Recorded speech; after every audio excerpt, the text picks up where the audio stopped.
Hello and welcome to Bud's RPG Review, where I give my thoughts on role-playing games, card games and board games. Today's review is The Enemy Within, Enemy in Shadows for Warhammer Fantasy Roleplay 4th Edition by Cubicle 7. In this video I'll be covering what is essentially part 1 of the book, with a video that follows covering the entirety of Shadows over Bergenhafen, and the third video dealing with the companion book. Okay, first a bit of history. The Enemy Within is generally regarded as one of the best role-playing campaigns ever made. Originally released in 1986 by Games Workshop for Warhammer Fantasy Roleplay 1st Edition, The Enemy Within Part 1 was a 56-page softback book, with Part 2, Shadows over Bergenhafen, being released in 1987 as a 68-page softback. They were later reprinted in a hardback book called Warhammer Campaign in 1988. Death on the Reich was released as a box set in 1987 and then later as a 108-page hardback book in 1989. A compilation softback version called Warhammer Adventure, which contained the first 3 parts, was released in 1991, with Warhammer City, which was a guide to the city of Middenheim, being released in 1987, followed by Part 4, Power Behind the Throne, being released in 1998 as a 118-page hardback book, and Part 5, Something Rotten in Kislev, often considered the weakest part of the series, also seeing released in 1988 as a 144-page hardback. The final piece of the campaign, Empire in Flames, was released in 1989 as a 152-page hardback. Later, Hogshead Publishing reprinted everything up to Something Rotten in Kislev, but not Empire in Flames, as they had planned to produce a new ending for the campaign called Empire in Chaos. However, this never saw the light of day, and the license reverted back to Games Workshop in 2002. A Warhammer superfan, Mad Alfred Nunes, wrote his own finale called Empire at War, which can be found online. The campaign was never actually released for the 2nd edition of the game, but was released by Fantasy Flight Games in 2012 for the 3rd edition of the game, though it differed greatly from the original and was The Enemy Within in name only. Eventually, the license came to Cubicle 7, who announced a brand new, reworked, director's cut version of the classic campaign in 2019, with this amounting to a remix and re-editing of the original material alongside 2 new scenarios to replace Something Rotten in Kislev and Empire in Flames, these being The Horned Rat and Empire in Ruins respectively. The companion volumes that come with each part of the campaign contain a mixture of new material, updated material, and pieces that were originally published in Altdorf magazine back in the day. The original Enemy Within and Shadows over Bergenhafen parts were to be combined into a single volume called Enemy in Shadows. Book 2 would be Death on the Reich, and 3 would be Power Behind the Throne. Importantly, one of the original authors, Graham Davis, was recruited to help write and produce the series, and as somebody I would like to thank for his assistance in helping me piece together the history of the campaign. So ultimately this leads us here to the new, reworked and renewed version of The Enemy Within, starting with Book 1, Enemy in Shadows. To the cover. Here we have a piece by Ralph Horsley of a key scene in Shadows over Bergenhafen that I was lucky enough to see in the flesh at UK Games Expo 2019 and fits the atmosphere of Warhammer perfectly, and yes, it was for sale at the expo. Puzzlingly, Ralph is not credited in the print version for the cover, which I can only imagine is an oversight. Opening the book, we have a double-page spread of glorious Reichland, which is a bit too cramped, and the writing a tad too minuscule for my eyes. We have a foreword by Graham Davis in which he covers most of what I mentioned in regard to the history of the series, and then we move on to the introduction. There'll be spoilers from this point forward, so stop watching now if you intend to play this. Here it gives a quick explanation of the revised form of the campaign, suggesting the companion books for more side quests and the like. Littered throughout the book are these grognard boxes. The word grognard comes from a French term associated with soldiers and veterans, original members of the Old Guard, who believe their long service gives them the right to complain. It is a term used in more recent times in association with old wargamers and role-players who have essentially seen it all. These grognard boxes give campaign options for those players who may have played the campaign before to make it fresh, interesting and more importantly, more unpredictable. It tells of the Empire being all but invincible, its realm being large and brimming with military might, resisting all the greenskins Skaven and Chaos can throw its way under the banner of the twin-tailed comet of Sigmar, with the Emperor riding his griffin with the army by his side. Underneath the surface, however, there are rumours and corruption abound. Tales of the Emperor suffering from ill health, not going near his griffin in months, the forests of the Empire are home to beastmen and worse, the taint of chaos touching everywhere, with malevolent secret cults who worship these foul gods.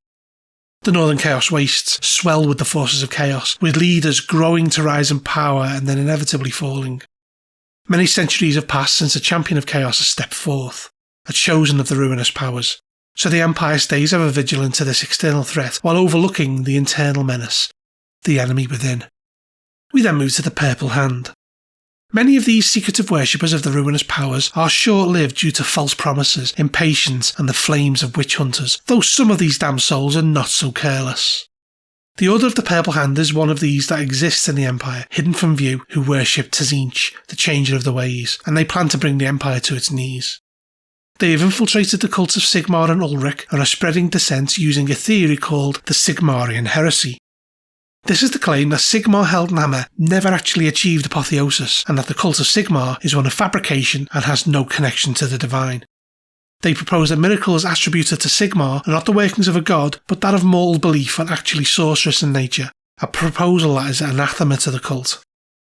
Misunderstanding old lectures by the mighty elven wizard Teclis, the founder of the Colleges of Magic, they make theological and magical points that are complex and very much for scholars to make sense of that Sigmar is not a god. They are, of course, completely wrong. The idea is that the Order of the Purple Hand is to set the cults of Sigmar and Ulrich against each other to the point where the slightest wrong move could tip the Empire over the edge into civil war, thus weakening them from the inside and paving the way for an incursion from the Chaos Wastes. The Order is, however, just one of many that are working towards bringing the ruinous powers to the heart of the Empire.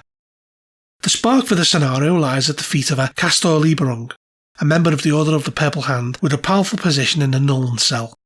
He is the Magister Impedimenti, who is in charge of acquiring what the cult needs when it needs it, including organising kidnappings to provide victims for sacrifice.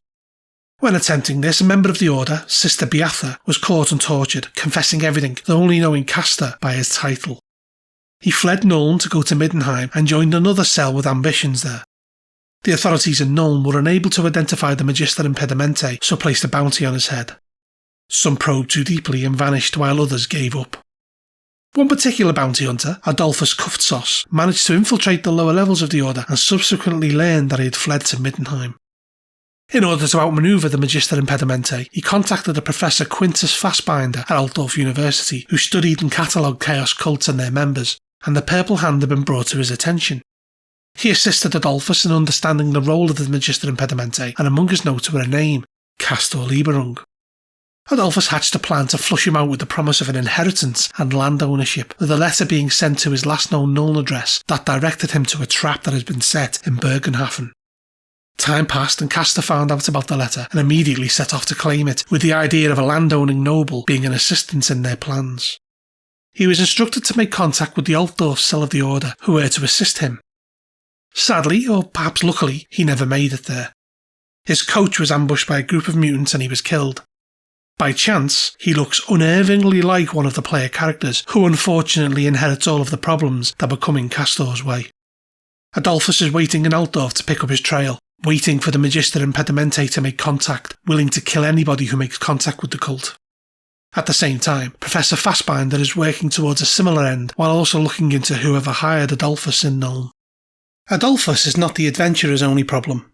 If the Magister Impedimenti doesn't make contact in Altdorf, the Order concludes that he has betrayed them. If events go as planned, players will arrive in Bergenhafen to sign the papers that will make the character rich and be ambushed, having to deal with Adolphus. This should hopefully give them time to enjoy the town's annual fair. They could then become involved in a deadly plot involving prominent citizens here, with the local authorities being unwilling to take the word of strangers over that of local important people. They will need to save Bergenhafen on their own, while being branded criminals.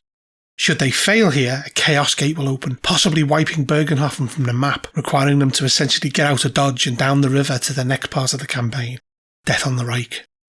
We then go into the running of a campaign. It talks about the characters fighting an enemy across the Empire, and that the world should not be an unmoving backdrop, and that it should play into the atmosphere. There could be side treks along the way, and it talks about the choice to either indulge the players or try to rein them back into the plot. It discusses the challenges of sandbox versus railroad, and that options for what it terms wandering players are included throughout. It stresses the point that the GM should make the campaign their own and not feel like the material restricts them and not to follow the adventure slavishly. It then moves on to the options that are available after the adventure, talking about the 4 books that are to follow, and then goes into the campaign themes. The unique tone of the campaign is discussed, with this being accomplished with the underlying themes, and stresses that dark fantasy or low fantasy, or as we tend to call it grimdark, was relatively unknown when it was released, and that it bore little resemblance to the heroic fantasy of the likes of King Arthur. The enemy within has a human face that is amongst us unknown. It uses the distraction of the threat from outside to infect and decay the society of the Empire, and the characters will become aware of this as they progress through the campaign. The theme of human frailty permeates the Empire, as everyone wants something, whether that be wealth, justice, happiness or safety, and they will do what they need to get it. Chaos by its nature takes advantage of those desires. Khorne promises strength and fear, Tzeentch promises wealth, knowledge and power, Slaanesh tempts with pleasure, comfort and escape, and Nurgle preys on sloth, surrender and fear of mortality.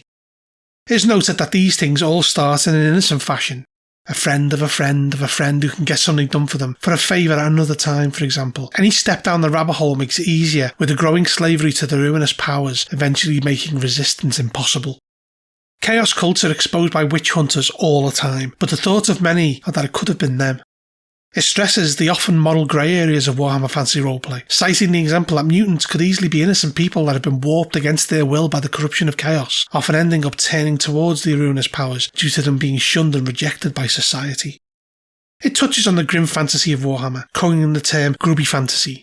This is not what you would deem a traditional fantasy setting. It's a place where it mostly rains, roads become impossible quagmires, and the cold seeps into the bones. An essential factor when running Warhammer is the humour the game has. It is a game of thinly disguised pop culture references and modern day events poised as a counterbalance to the fear and grit that the old world pervades. There is a gallows humour that stands up to the cosmic horror struggle against chaos that is meant as a triumph of the human, or indeed dwarf or elf soul against the hopelessness. The foes and the enemy within are not what you may term traditional villains. They react with intelligence, adjust their plans and offer a challenging target. The old world is also a place of accidents and frustrations that tend to be funny when looked back upon, also going into the fact that combat in Warhammer is often a last resort due to it being so brutal. After this, it goes into running the enemy within. The early parts of the campaign are designed to portray a number of common situations in some common Empire places, like coaching in cities and forest roads. While doing this, it is establishing the major themes of the threat from the outside, as well as the almost unknown threat from within. Arriving in Bergenhafen, the story becomes more complex, though the players have a lot of freedom and decisions need to be reacted to, as well as contingency plans laid out, making the point that some of the tiny strands of story here lead all the way through to latter parts of the campaign. It mentions the fact that there are some new rules in here, namely for difficulty, diseases, MPs, doors and locks, as well as others, and then we move on to the enemy within itself with Part 1, Wanted, Bold Adventurers. It makes the point that the adventurers start as a ragtag gang on the road to Altdorf, the bustling capital of the Empire, for whatever reason they decide, and should be around 2 days coach drive from there. It then goes on to describe the Coach and Horses Inn, detailing all of the various important things, as well as giving us a nice, if small, map. The adventurers should arrive at the inn around the early evening as the last coach is on its way. It gives some rules surrounding the probably unlikely event of players trying to stop it, and then it moves into the courtyard, which is bustling with activity, and where there is a coach bearing the livery of Ratchet Lines of Altdorf, which the players can discover is going where they want to go in the morning, with the passengers currently enjoying some time in the inn. Going inside the inn, the players can find a cheery place, full of the smell of food and noise of laughter, with the two coachmen for the coach outside drinking and joking together. Looking around, they can see a finely dressed noble lady with a bodyguard and attendant. At another table is a foppish gentleman who notices the characters, and at another a bookish young man absorbed in a tome. The innkeeper Gustav also has a pet crow called Blackie that has been taught to talk. Upon entering, the innkeeper greets them warmly and then never shuts up. It makes the point that the inn has only 2 rooms left, as well as a dormitory, and unless otherwise stated, all doors are locked. After this, it goes into the NPCs themselves. First there's the landlord Gustav, who it recommends playing as a good-natured but mild annoyance who chatters mindlessly and is hard to offend. The foppish gentleman is Philippe Descartes, a Bretonian gambler who is flamboyant. The barman, Herpen, keeps himself to himself, and the 2 coachmen, Gunnar and Holtz, are already drunk. If approached, they will agree to take the characters to Altdorf for a price, though they can be haggled down and expect payment up front that they immediately spend on getting even more drunk. The noblewoman is Lady Isolde, and she has a burly female bodyguard called Marie and a mousy maid called Jana, who will speak to the characters on behalf of Lady Isolde should they approach. The players can learn a whole host of rumours in the bar, some true, some partially true and some false, listed here. The final NPC is Ernst Heidelmann, who is quietly reading to himself and asks to be left alone, and hides a dark secret. More on that in a bit. It gives a bit of GM advice on handling the unexpected, and then goes on to a section called A Game of Chance.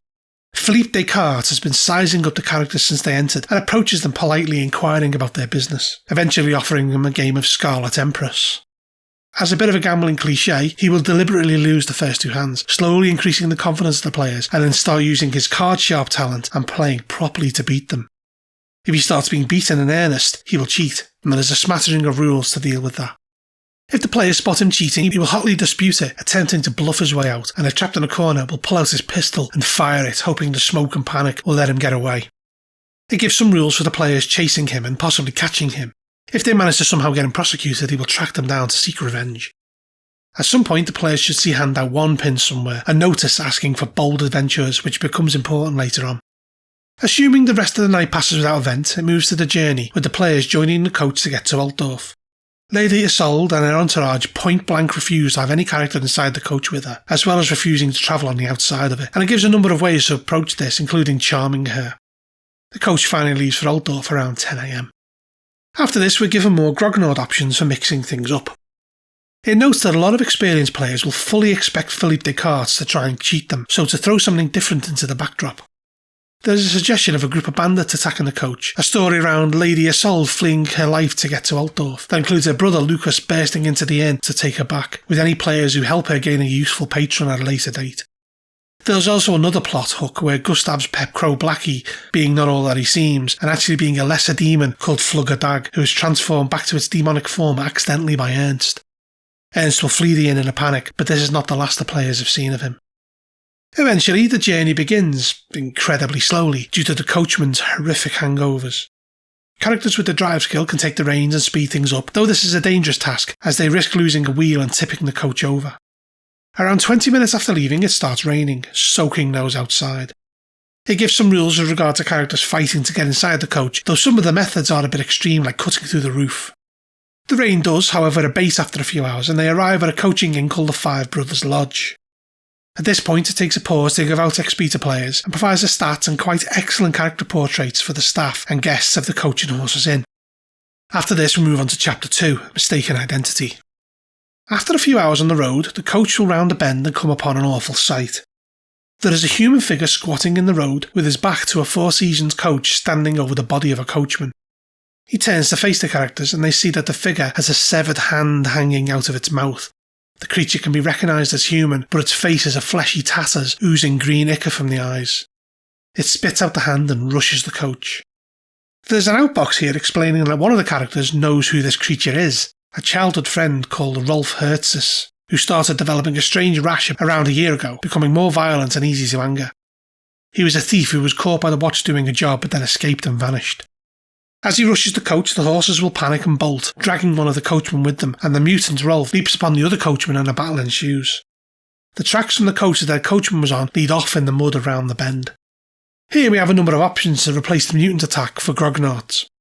It suggests bandits, the wrecked coach being inspected by road wardens, a group of Skaven, or even nobody around. There's also the option of having Castor Lieberung alive, though this leaves him being killed as a necessity. Okay, so the characters round the bend, and they hear a bestial cry, crashing sounds as if something is coming at them from the woods. With that, the coachman halts, who's dragged off by the horse, bursts out calling for nobody to shoot him. He's wounded but alive. As they continue around the bend, they are greeted with a ghastly sight. There's an overturned coach and bodies littering the road. The two horses are trying to get free of their harness as a small-headed creature hacks at them maniacally. There is a group of mutants here, and a battle is now upon the characters. Assuming they win, they get a chance to inspect the scene and find the body of Castor Lieberung, cut down by 2 crossbow bolts and identical looking to one of the player characters. Stuffed inside his pocket is a bloodstained parchment detailing the inheritance here, and a letter that is an affidavit. Shortly after, a group of road wardens led by Magnus Flaster arrive. He is initially suspicious of the adventurers, but providing they're smart about it, they shouldn't need much convincing. It gives some quite handy options for changing the name, sex and species of Castor Lieberung to change things up for grognards, or indeed if the party doesn't have a human male. So, providing the players have talked the road wardens around, they can get the coach back on 4 wheels. divide the horses from their coach between the two and be led to the next coaching inn, accompanied by the road wardens. It's pointed out that no effort is made to identify the dead, as the Empire is a violent place and the road wardens have far more important things to do. The corpses are left by the side of the road for a wandering priest of Moor to deal with. Should the road wardens notice the similarity between Castor's corpse and one of the characters, they will ask Riley if they're twins, though they are not perturbed by this as they have seen much stranger things. This moves us to the next phase of the adventure, the Inn of the Seven Spokes. It is similar in layout to the coaching horses and is a quiet stopover where they can pick up more rumours, though the night should pass without event. If any of the characters are wounded, then as fortune would have it, Dr. Anita Plaster is staying here and attend the injured for a price. We then have more XP and the stats for the mutants, the road wardens and the Doctor herself. After this we move on to Chapter 3, Heart of the Empire. The rest of the journey to Altdorf should be uneventful as they reach the outskirts of the city. And as they reach the outskirts of the city, they can see the Imperial Palace rising above the River Reich. Altdorf itself is the capital of the Empire and is the playground of the rich, as well as having Altdorf University. It's an enormous place where most goods can be found for a price. We're given a basic map of the city here, detailing the major places, and this is where the bounty hunter Adolphus Kuftsos is closing in on Castor-Lieberung, killing any cultist he sees make contact with him. It suggests that to drive the adventure along, if the players are enjoying exploring Altdorf a bit too much, that unnerving but non-fatal attacks should increase in frequency. It makes the point that there is something wrong about Altdorf, a subtle change in the air. The place itself is one of buildings being refurbished and repainted while others lie in ruin. The burghers are acting in a strange manner. There is a permanent state of hustle, bustle and impatience. Stray dogs are barking at walls. Something's not right. There are actually some game rules surrounding this listed here, including non-wizards who have sixth sense realising it just isn't working anymore. Those with the Holy Visions talent having horrific nightmares and becoming fatigued, and characters gaining corruption points by just staying there. The reason for this is that Tzinch has influence here that is hidden from prying eyes but felt by all. It takes the characters a few hours to get to the Altdorf flats, though they will eventually pass through the Wolf Gate. As they stop the coach, they're hit by a barrage of hawkers and people grabbing their luggage to escort them to their chosen inn. As they press through the throng, they are halted by trumpets and a sudden procession of soldiers pushing its way through the plats. Making an appearance is the Emperor himself, in full armour and riding an ebony steed, with ranks of knights marching behind him. The crowds cheer him on, but everything returns to the bustle after the procession has passed. Though the characters won't know this was not the Emperor himself, but one of his life doubles. The Emperor is convalescing in the Imperial Palace amid rumours of his worsening frailty, though reasons for this will not become clear until part 4 of this series, The Horned Rat. It gives an encounter whereby someone snatches one of the characters' bags and runs for it with some pursuit rules, and after this it addresses the fact that the players may want to chase up the Wanted Bold Adventurers notice and find Crown Prince Hergard von Tassenik and can get directions, though will be told he set off toward the Grey Mountains 3 days ago with a small army of tough-looking adventure types. The characters are essentially too late. So now we move on to the real reason for heading to Altdorf, in the section called Welcome to Altdorf, Herr Lieberung. While they're in the square, the party are approached by 2 men who show some strange behaviour. One of them keeps watch while the other purposely scratches their left ear with their little finger of their right hand while staring at the Castor-Lieberung lookalike. It's done a few times, each time more exaggerated, and should be played for laughs. As the players fail to respond, the 2 men look more confused. They're cultists who know of Lieberung's mission and have been instructed to make contact with him on his arrival. The gestures are the cult's secret codes. There is a correct response, but the players shouldn't know this, though if they manage to somehow guess it, it should be played for comic effect. There'll be a few attempts and then they will hurry over to a doorway where a burly man stands. They follow him through a door and vanish. This is the bounty hunter Adolphus Kuftsos. It makes the point that the players should see him at this point. He's been watching and waiting for Castor to arrive, and due to having some information on the cult, knew the signs and gave the proper counter-signal, leading them away, but does not notice the lookalike. It gives us some options about always keeping Adolphus out of reach of the characters. He is a bounty hunter who knows how to stay hidden and escape. The next encounter that they have is with a Joseph Quartchen, a friend from wherever one of the characters came from, and it is to be used in order to progress the game should it have hit a wall. It's late afternoon and one of the characters hear their name being called. Upon looking, they find Joseph, a friendly face in the big city. He'll be chatty and helpful and take them to the best places to eat and drink, and knows a few rumours of his own. He will eventually take them to the Street of 100 Taverns, reaching his favourite place, the Boatman Inn. There is a scene with a street preacher in rags who will gasp wide-eyed as the party pass and spew a prophecy that includes the names of all parts of the Enemy Within campaign, but then claim he just makes it up as he goes along. Eventually, the player should arrive at the Boatman Inn, which is populated by a number of river folk. It has a good atmosphere and is reasonably priced and good quality. Joseph orders many bottles of wine and then leads them to a table. He will tell them that he is looking for some hands to go to Bergenhafen, as he hopes to sell some wine there at something called the Schaffenfest. It is one of the biggest fairs in the Reichland and attracts all and sundry, and Joseph can even produce a handbill advertising it, pictured here. He will tempt the characters by telling them that there could be opportunities for work as various nobles attend. Joseph will pay up to 4 of them to work on his boat and will give any remaining characters a free ride, wanting to leave the next morning. This is actually a free entrance into the boatman career should someone want to do this. The inn has a few encounters, one with a protagonist called Max Ernst and another with a pair of snooty young nobles with a bodyguard entourage who cause trouble in the inn. This could cause bother for the characters as the nobles are itching to see some action that they won't take part in.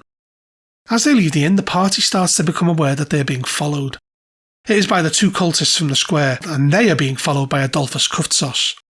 Although this part won't make any sense to the players, Adolphus's aim here is to scare his actual quarry, Caster Lieberung, away from Altdorf and onto Bergenhafen, as a trap has been set there to separate him from the group. Should the characters decide to lay in wait, they will see the cultists cut down by crossbow bolts from the shadows, and Adolphus will slip away quietly. Should the party not notice the cultists, they will be none the wiser. We have a page of further grognard options for Adolphus, where its actions could be different than the classic campaign, such as him being a true champion of truth and justice, who is not as easily corrupted by the Purple Hand, or even that he leaves a trail of corpses wherever he goes, with the Order believing that the Magister Impedimenta has gone rogue, so respond by sending assassins after him. Following this section, we have XP awards and stats for all involved in the chapter. The final chapter in this section is On to Bergenhafen. Leaving the bright lights of Altdorf behind, the adventurers begin their journey down the river to Bergenhafen with Joseph. Should the players drag their heels and being encouraged to go to Bergenhafen, then it suggests reports filtering through to them that the 2 nobles who caused trouble in the Boatman Inn went on to cause further trouble, with one or both of them being killed, and that the Watch are looking for the characters as they were seen engaging with them earlier in the evening, with rumours abound that they followed the nobles and exacted revenge. The players should board Joseph's boat, the Berabelli, and head down the Kaiserreich. In under an hour they should be sailing into the Reichsport and past the Imperial fleet, of which many of the ships have never seen the sea. Joseph will point out a huge warship called Emperor Wilhelm III, which is said to have a crew of 1,000 and has never left in 70 years of service. Once they're out of the Reichsport, they head south towards the Weissbruck Canal. The journey leads from Altdorf along the canal to join the River Bergen. They pass through a loch near a quiet village called Lethov and through the canal itself. We have a bit of history regarding the canal here, and it mentions that along the way they will pass travellers and wardens, which might arouse the suspicion of the characters, should they have left Altdorf under the false suspicion of the nobles' deaths.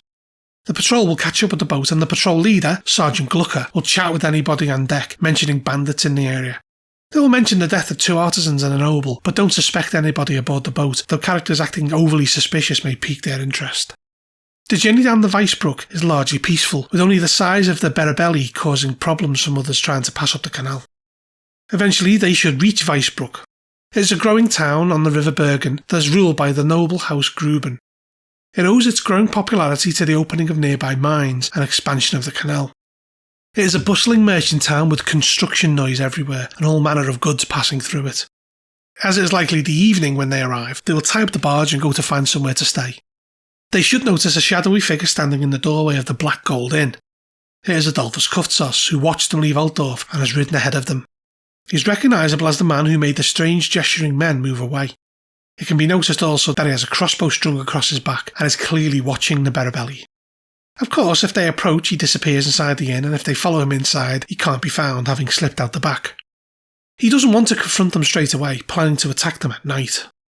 He isn't aware that they saw him in Altdorf, but fled the moment he understood that he had been noticed. The players could take a number of courses here. They could go looking for him, push on to Bergenhafen, or just stay the night and take the extra precautions. If Adolphus is tracked down, his trail will lead to the Trumpet Inn, where he can be found talking to 3 thugs in the barroom. If they can be lip-read or overheard, then the characters can discover that Adolphus is instructing them to watch the Berabelli, while the other 2 are told to come back later in the evening. If Adolphus becomes aware that he's being watched, he leaves through the back door and, confident in his own abilities, attempts to kill any characters he spots trailing him, though he's not reckless and won't take on 2 or more at the same time. He actually intends to attack the Berabelli in the night time. If the barge is left unattended, they will board it and wait. We have some grognard options for those who could be aware of Adolphus's plan, such as him simply not being in the trumpet inn, or even leading them into a trap, as well as some options for the attack itself, things like the attack being called off as it's too public, or him just deciding to wait until they get to Bergenhafen. He gives some options for the attack itself, including the barge being set alight. If they kill Adolphus, they can find a letter from Professor Quintus Fassbinder telling him to look out for Castelieberung and a sketch that resembles the character. If he survives the attack, he will spring his trap in Bergenhafen instead. We have the letter itself and a list of potential conclusions that the players can draw from what has happened so far via various inquiries, that being that the stocky man was Adolphus Kuftzos, a well-respected bounty hunter who was on the trail of someone from a secret society with the title Magister Impedimenti who was called Castelieberung, the same person whose corpse they recovered the letter from, pointing them towards Bergenhafen. The fact that Lieberung was travelling to Altdorf may be something to do with the bounty hunter, and there could be confusion about the two men that Adolphus killed in Altdorf. They may even understand that the letter from Lock, Stock and Barl was engineered to bait Lieberung into a trap. We have the final grognard section, which discusses the original enemy within, encouraging the GM to fudge the dice so that Adolphus survived, and how to get around that, and finally it gives us some conclusions that they may draw on the 4-day trip to Bergenhafen, that being that Adolphus could be dead or unable to trouble them anymore, and if he is alive they could possibly find him in Bergenhafen. If Adolphus is captured and questioned, he will do everything to draw them to Bergenhafen, swearing the inheritance is real, in truth knowing that a trap is set. Essentially, all paths lead to Bergenhafen. This is followed by some XP award and the stats for some NPCs. Okay, that concludes part 1 of Enemy in Shadows. Part 2 in this series will be the conclusion of the book, Shadows over Bergenhafen.